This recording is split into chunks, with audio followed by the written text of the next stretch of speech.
नमस्कार साथियों, अभी हम हैं दिल्ली में और आज हम एक ऐसे शख्सियत से बात कराएंगे जो न सिर्फ बिहार की बल्कि पूरे भारत की राजनीति में बहुत ही महत्वपूर्ण स्थान रखते हैं और एक अच्छे कुशल वक्ता हैं और विद्वान भी हैं।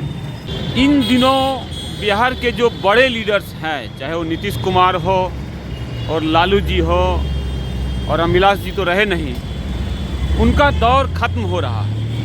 नई पीढ़ी में बदलाव को लेकर कई दावे किए जा रहे हैं, कई वादे किए जा रहे हैं। जो पढ़े हैं, नहीं पढ़े हैं, उनमें भी तो क्या लग रहा है कि जो ये नई पीढ़ी के लोग हैं, खासकर अगर मैं प्रशांत किशोर जी की बात करूं, तो उन्होंने जो अब बिहार भर की जो ये यात्राएं शुरू की है, क्या लग रहा है ये बदलाव लाने की मंशा इनकी कैसी है? ये बदलाव लाना चाहते हैं या कोई पॉलिटिकल स्टंट भर रह जाएगा?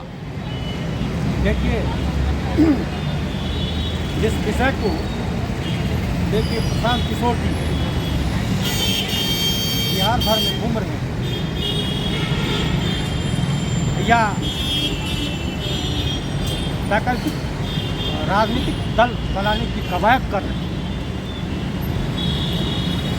वह प्रासंगिक भी है, अलाजमी भी है। राजनीतिक दल बनाने से इसका पूर्ण रूप से हल निकल जाएगा, ऐसा मानना कदाचित मुनासिब नहीं है।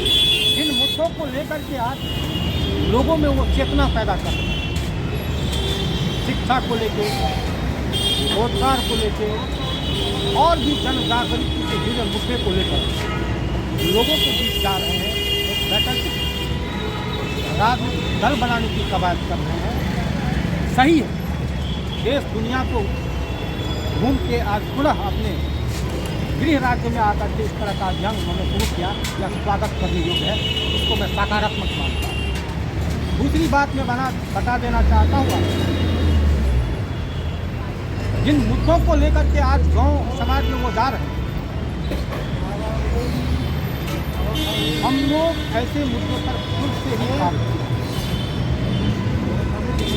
ये बात अलग है, आप देखते होंगे मेरे बहुत सारे वीडियोज हैं या बहुत सारे लेख मिले हैं, शिक्षा पर जोर देना, राजनीति में सुधार की बात, समाज सेवा की बात। आपने तो बहुत कम उम्र में जो है समाजवाद के लिए काम किया मैं है। आपको एक चीज़ बता देना चाहता हूँ, आज के दौर में राजनीति और सेवा वो दोनों एक दूसरे का पर्याय था। आज सेवा अलग हो चुका है, राजनीति राजनीति किसी भी दल के लिए एक कठिन विषय बन गया है और ऐसे लोगों का जमावड़ा बढ़ते जा रहा है, राजनीति में भीड़ बढ़ती जा रही है जिनका सेवा से कोई सरोकार नहीं। सवाल यहाँ ये उठता है कि जब 15 साल लालू जी ने शासन किया और वो एक काला अध्याय माना जाता है बिहार की राजनीति में, तो तेजस्वी यादव जी का जो ये दावा है कि हम बिहार को बदलेंगे, 17 साल बनाम 17 महीने का नौकरी, तो लोग तो ये भी कह रहे हैं कि आपने नौकरी तो अपने घर से दी नहीं। जब तक बिहार में फैक्ट्रियां नहीं लगी, यही बात प्रशांत किशोर जी कह रहे हैं कि बिहार तब तक डेवलप नहीं करेगा जब तक कि वहाँ पर फैक्ट्रियां नहीं लगेगी, वहाँ व्यवसाय नहीं होगा और वहाँ पर जो है प्रशासनिक जो है बहुत टफ नहीं होगा। तो तेजस्वी यादव जी आए तो उन्हीं के शासन में 11 यादवों की हत्या कर दी गई। तो क्या लग रहा है उनका दावा कैसा रहेगा? देखिए, राजनीति पर मैं नहीं बोलूँगा। प्रशांत किशोर जी जिस उद्देश्य से घूम रहे हैं, मेरी शुभकामना है यह सकारात्मक हो जाए। हम लोगों ने पहले भी आपको जानकारी होगी व्यवस्था परिवर्तन को लेकर के समाज में जाते थे, क्योंकि स्पष्ट हम लोगों का मानना था कि सत्ता बदल देने से व्यवस्था नहीं बदल जाती। कोई भी क्रांति यदि सत्ता बदलने की दिशा में हो तो सत्ता बदल जाती है। जेपी गवाह, फ्रांस की क्रांति गवाह है, सुनिए मेरी बात, उससे व्यवस्था नहीं बदलती। आज हमारा समाज कहाँ जूझ रहा है, आप इसे समझिए।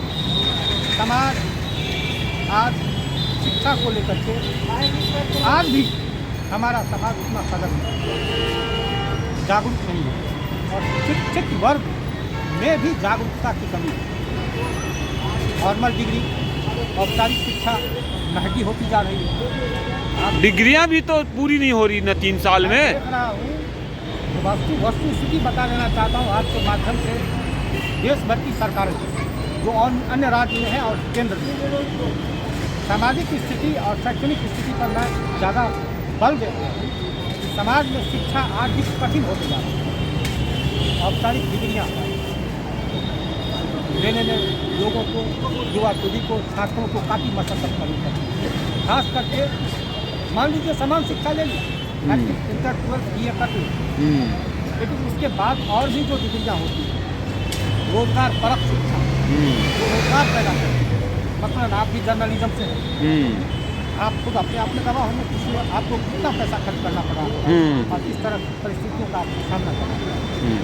आज मैं इस सवाल पर मैं कहना चाह रहा हूँ, शिक्षा को बदलने की जरूरत है, बदलने की नहीं, शिक्षा देने की जरूरत है। बिहार को कहा जाता है कि जो है नदियों ने यहाँ पर जो है बहुत बर्बादी लाई है। बांध बनाए जा रहे हैं, बांधों में भी घपला हो रहा है।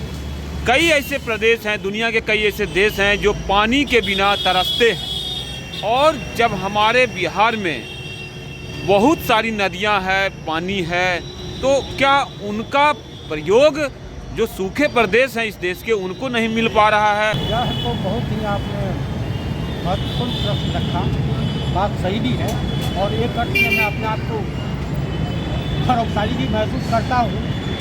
बिहार में बाढ़ की त्रासदी से सैकड़ों गांव गुजर जाता है और उनकी हिम्मत, साहस को देखिए, फिर से गांव बसा लेते हैं, ये एक बात है।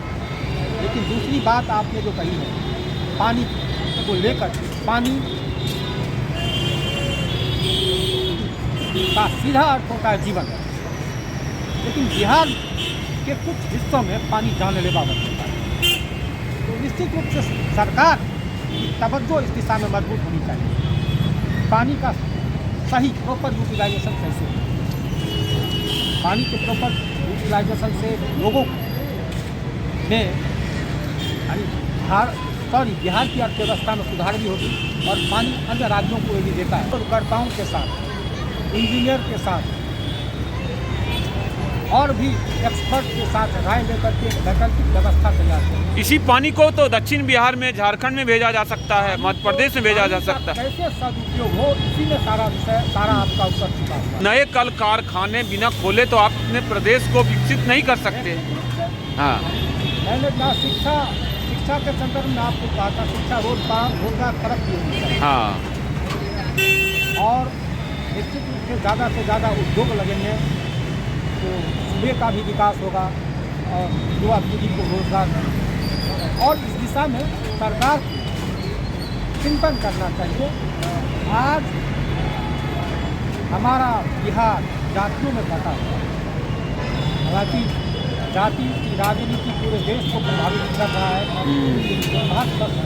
बिहार में इसे बदलना पड़ेगा। इसको बदलने की जरूरत है। अब बिहार में कुछ ऐसे भी पर्यटन स्थल हो सकते हैं जो कि दुनिया का सबसे पुराना जो है नालंदा विश्वविद्यालय रहा है, और भगवान बुद्ध का भी वो ज्ञान स्थली रही है, भगवान महावीर की जो रही है वहाँ, और जो गुरु गोविंद सिंह जी हैं उनका भी जन्म स्थान रहा है। इसके बावजूद पर्यटन के स्थल पर भी जो है बिहार पिछड़ा हुआ है। उनको कैसे बदलेंगे आप? देखिए, समाज को बदलने की जरूरत है। पुनः कह रहा हूँ,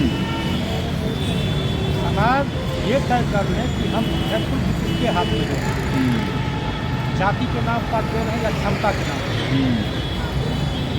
व्यक्तित्व के नाम पर दे रहे हैं या उसके पैतृक भूमि के नाम पर, डेवलपमेंट के नाम पर, विकास के नाम पर दे रहे हैं या फिर जातीय समीकरण के नाम पर दे रहे हैं। इस चार दीवारी से उठने की जरूरत है। कहीं न कहीं हम लोग कायरता की चार दीवारी से घिरे हुए हैं, चाहे वो राजनेताओं की देन हो या राजनीति की देन हो। युवा पीढ़ी को कायरता की चार दीवारी से ऊपर उठने की जरूरत है। यदि बिहार को आगे ले जाना होगा, हमें विकसित सोच, प्रगतिशील विचार को अपना अपनाना ही पड़ेगा जो बिहार के विकास के लिए लाभप्रद है।